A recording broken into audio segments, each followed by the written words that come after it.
péchés, et dans sa maison j'habiterai. Oh mon âme, chante mon âme, sans cesse jusqu'à son retour.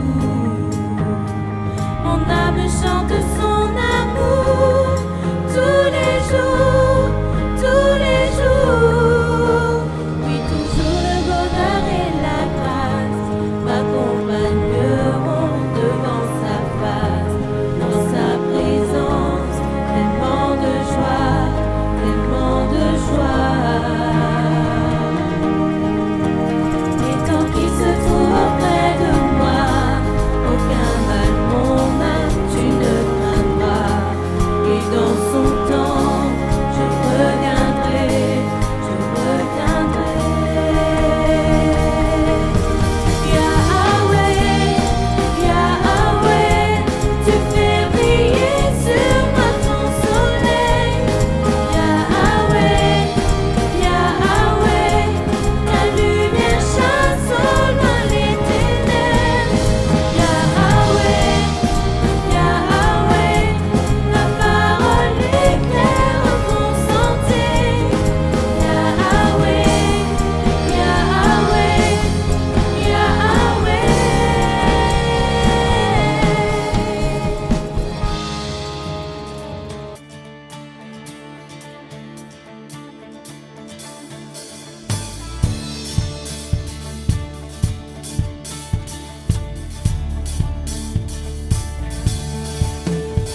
veux te voir.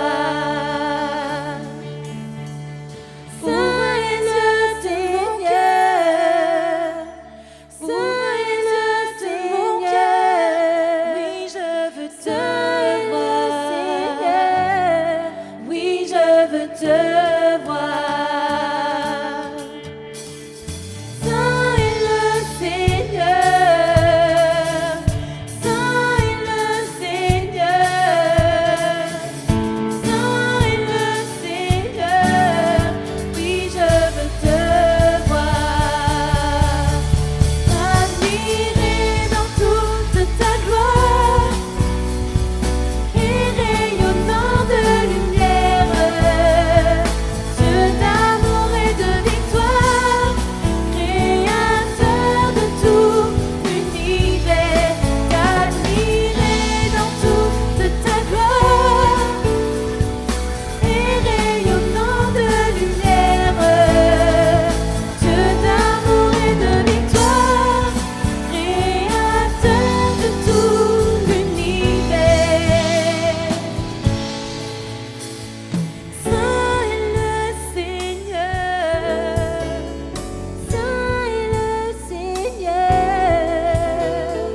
Saint est le Seigneur. Oui, je veux te voir. Saint est le Seigneur. Saint est le Seigneur. Saint est le Seigneur. Oui, je veux te voir.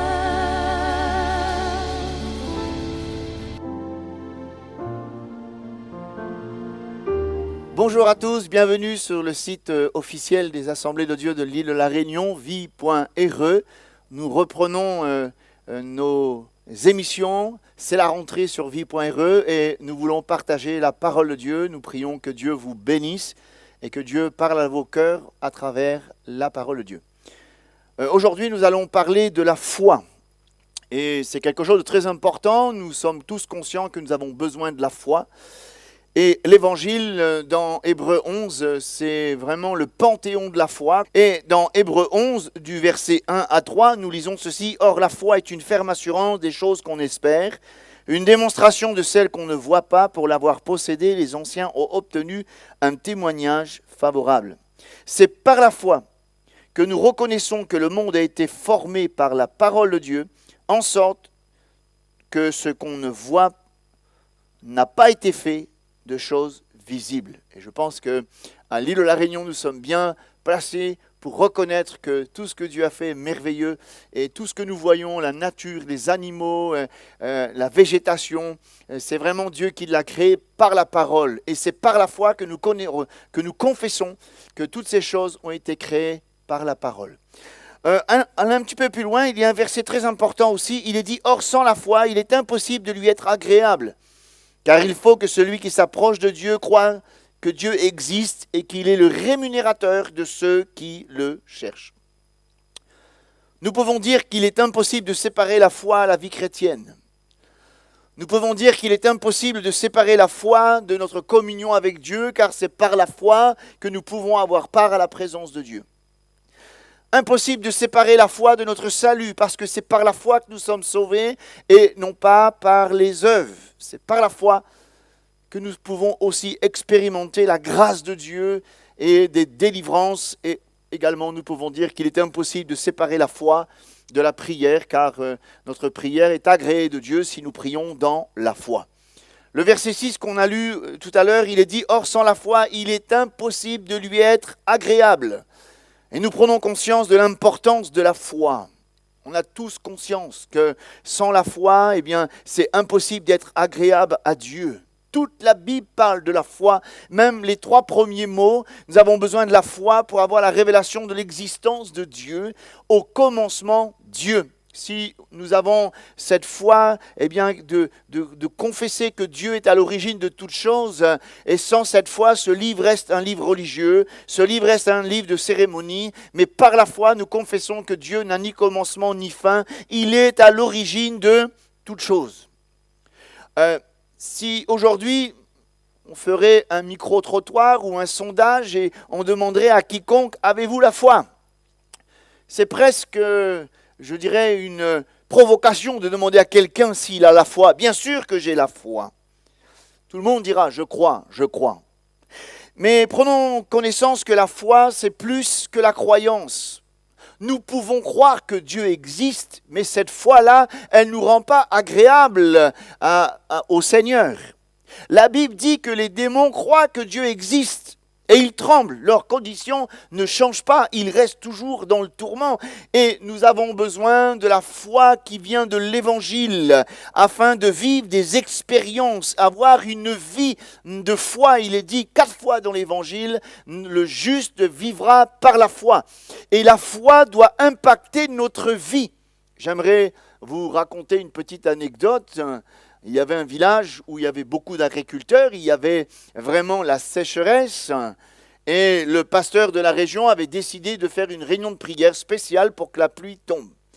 Tout le monde était là et puis il y avait une petite fille qui vraiment avait une foi extraordinaire. Elle a emmené le parapluie. Tout le monde s'est moqué d'elle. Mais pourquoi tu emmènes le parapluie? Ça fait des mois qu'il ne pleut pas. Et la petite de répondre, mais moi je crois et je vis dans la foi et je crois que Dieu va nous exaucer maintenant. Et au moment où ils ont prié, il y a eu un violent orage.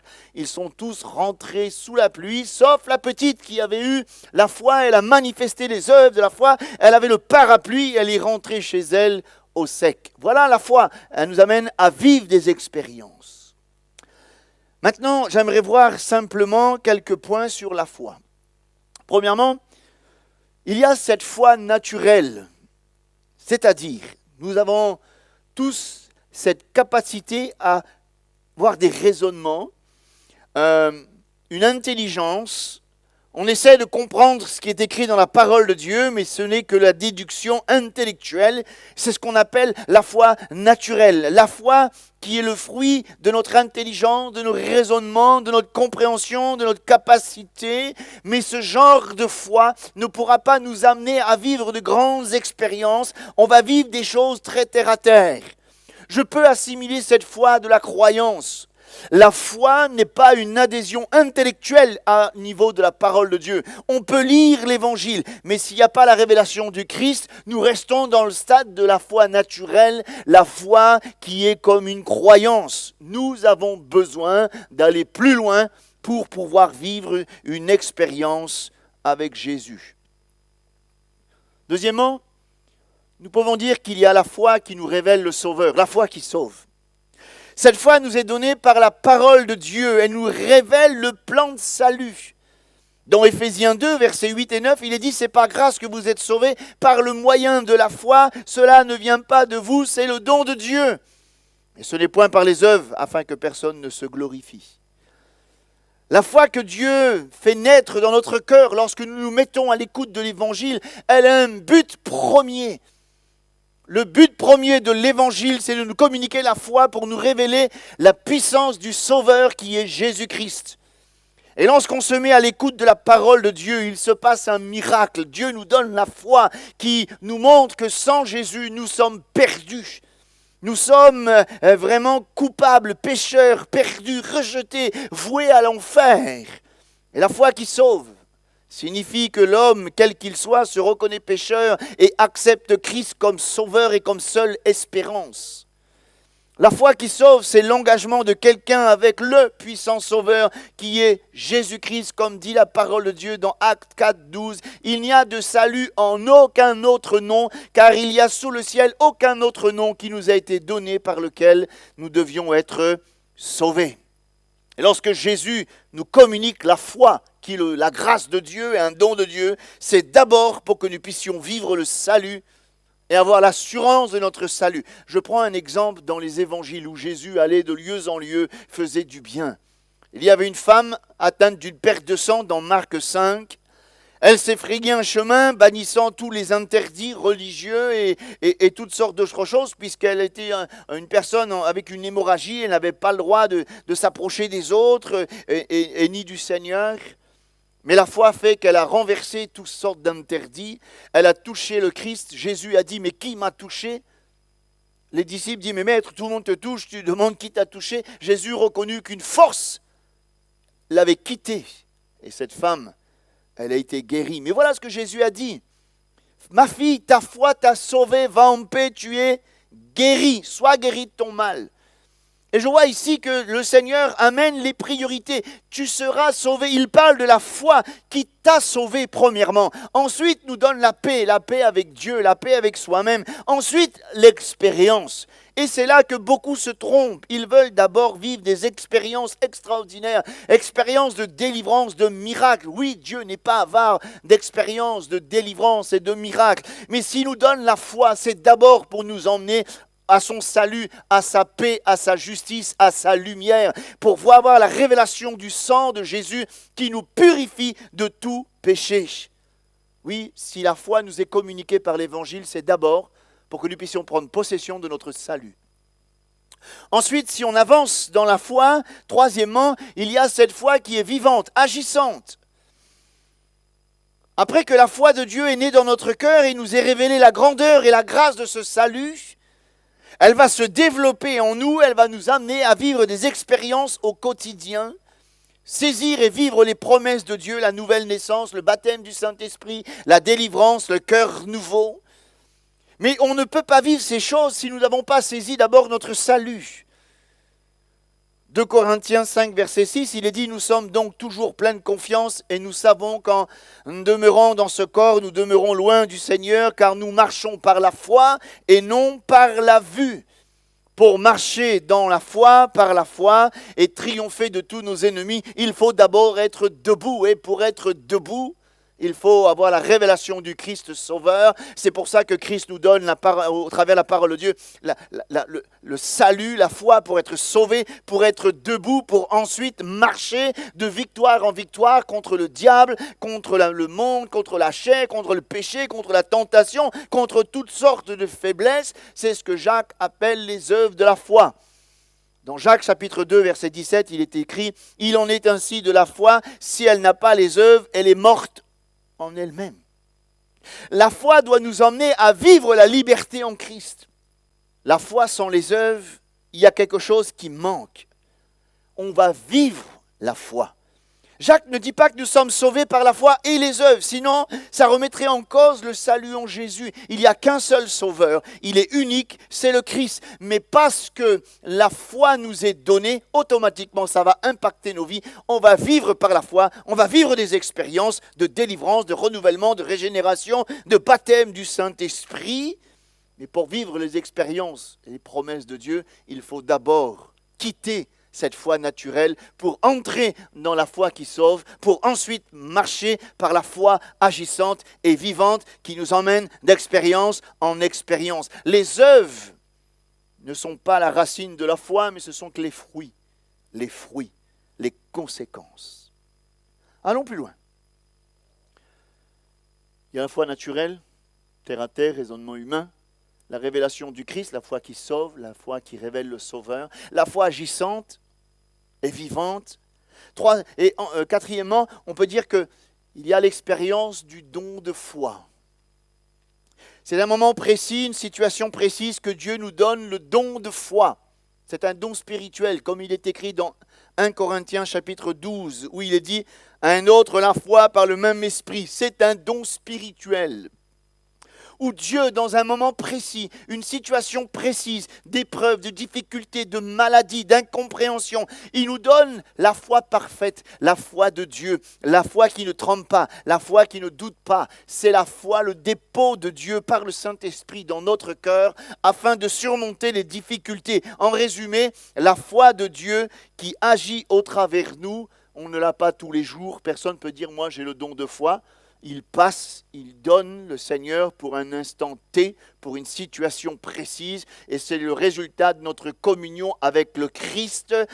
Par le Saint-Esprit, le don de foi se manifeste. Mais comment voulez-vous vivre le don de foi si on reste encore dans la foi naturelle, si on n'a pas eu la révélation du Christ Sauveur, si on ne vit pas dans la foi vivante et agissante, on ne pourra jamais vivre le don de foi. Tout, c'est comme une réaction en chaîne. Nous avons vu la foi naturelle, nous avons vu la foi qui sauve, la foi vivante, le don de foi.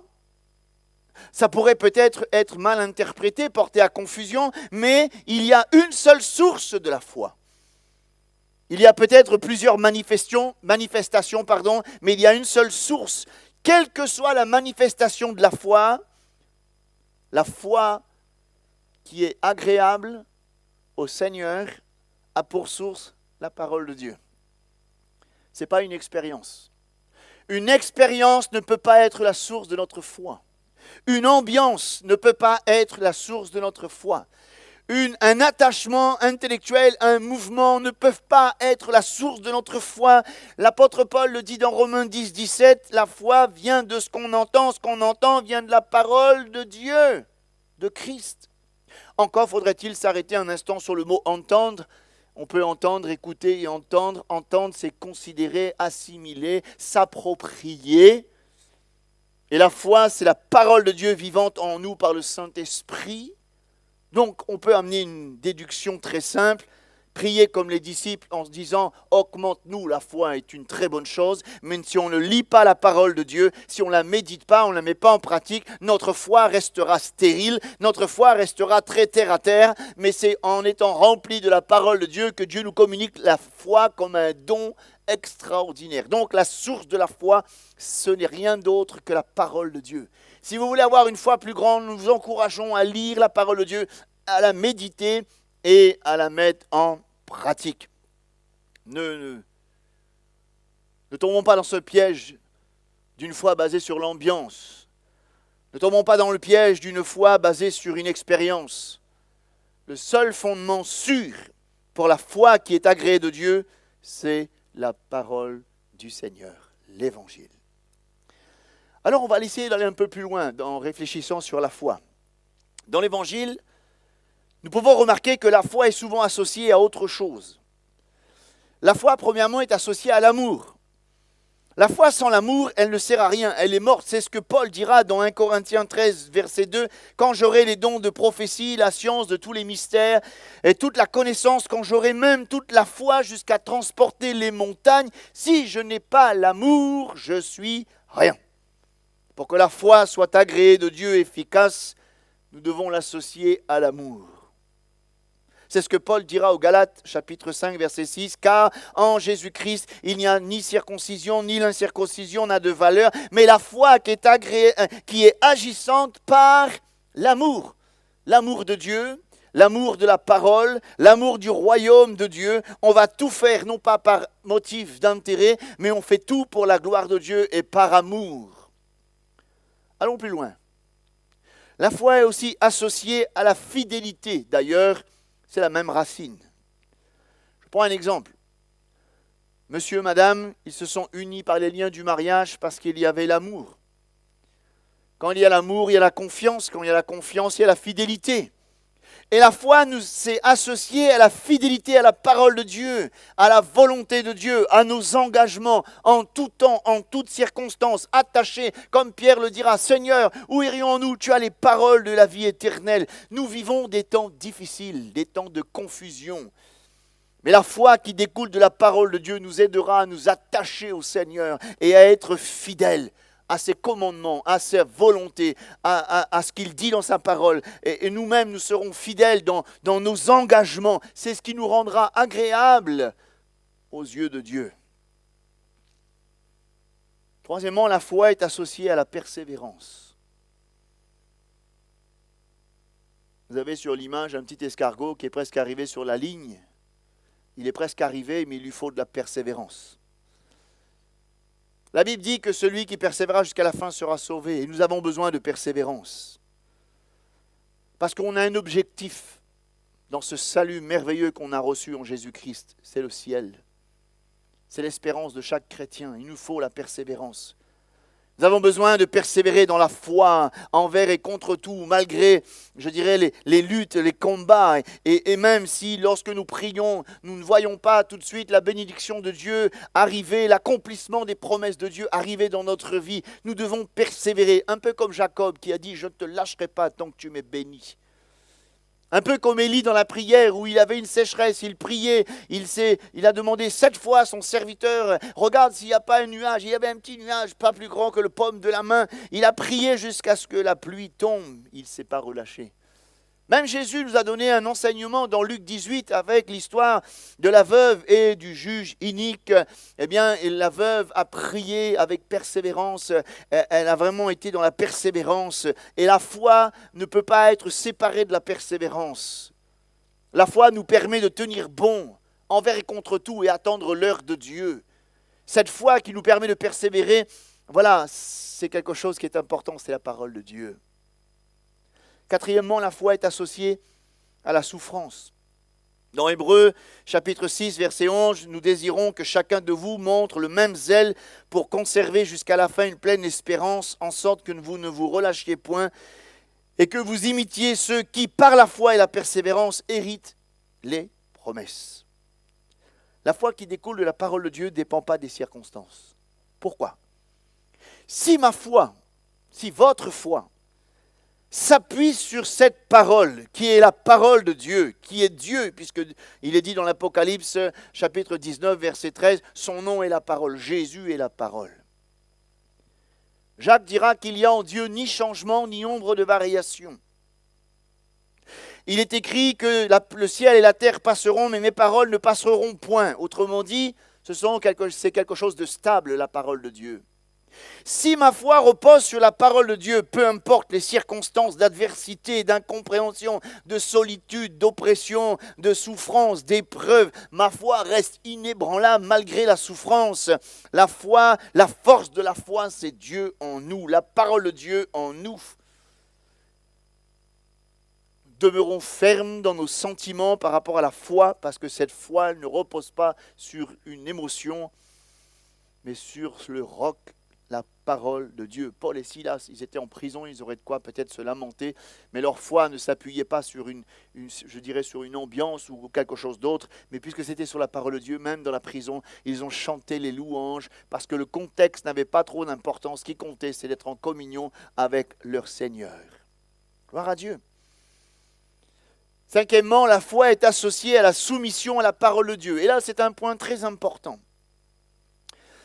1 Corinthiens 4, 6, il est dit, c'est à cause de vous, frères, que je fais de ces choses une application à ma personne et à celle d'Apollos, afin que vous appreniez en nos personnes à ne pas aller au-delà de ce qui est écrit et que nul de vous ne conçoive de l'orgueil en faveur de l'un contre l'autre.